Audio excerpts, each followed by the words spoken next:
I hear people say all the time, I want to know how to align my body in this pose. What's the alignment?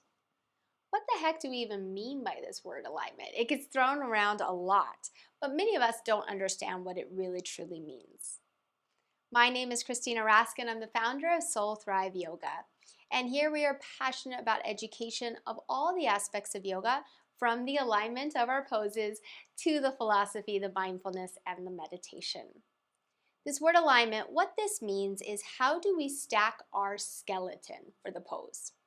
How do I stack my bones and my joints to find the most effective pose that's safe, helps me to get the benefit of that particular pose?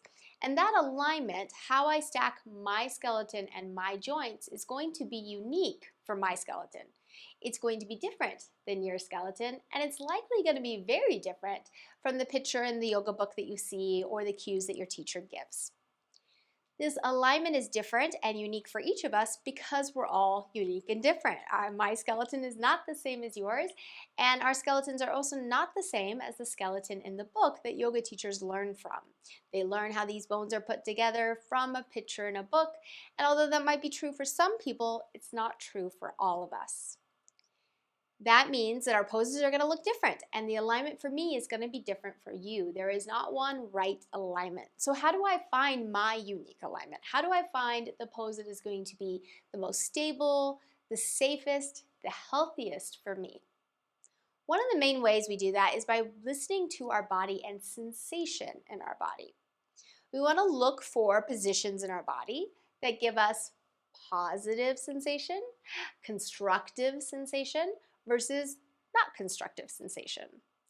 Constructive sensation might be the muscle working, strengthening, might be hard and challenging, uncomfortable, but it's working within a healthy range, so it's not completely exhausted.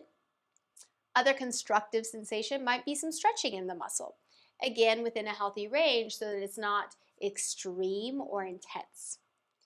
Sensation that's not constructive, sharp shooting pain, isolated pinpointed pain, pain inside a joint, sensation inside a joint. We want to keep the sensation in the body of the muscle, not the joint. Listening to our own sensation in our body will help us to find our own unique alignment. And the alignment cues that our teacher gives or that we read in a book are not necessarily the right cues for us. Where do those even come from, those cues? They come from a teacher's experience. When I align in Warrior 2, certain things feel right in my body, and thus a lot of teachers will cue that to their students. These cues of align your heel with the arch of your back foot. Maybe back foot parallel to the short edge of the mat in Warrior 2, for some people. But really, that cue came from a teacher feeling it in their body and going, this works for me, I'm going to say this in my class. Where it might work for them and it might work for 20% of the people in the room, it may not work for everyone else. So that's where these cues come from. They don't come from this end-all, be-all, perfect knowledge. It's just, this works for me, and I'm going to cue it for you. So know that those cues are really just kind of guideposts that kind of tell you the general area to work within. When we think of a pose like Warrior 2, we call it Warrior 2 because it has certain qualities. We name things, whether it be a table, a couch, a chair, because it has certain qualities. A table is flat, stable surface, and if it has those qualities, we call it a table. Same thing with Warrior 2. If it has certain qualities, we call it that. So front knee is bent, back leg is working towards straight, arms are up parallel to the mat. If it has those qualities, it could be called Warrior 2. But within that framework, there's a lot of movements, right? The front knee might be bent to 90, it might not. The back knee might be straight, it might not. The arms might be a little bit lower.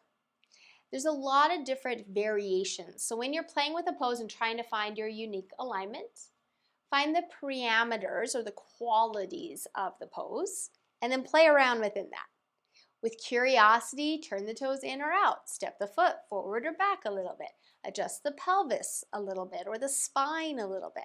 This is how you find your unique alignment. Explore with creativity and curiosity, and then notice the sensations that come up. And then allow those to guide you to find your version of the pose where you feel stable, supported, and secure.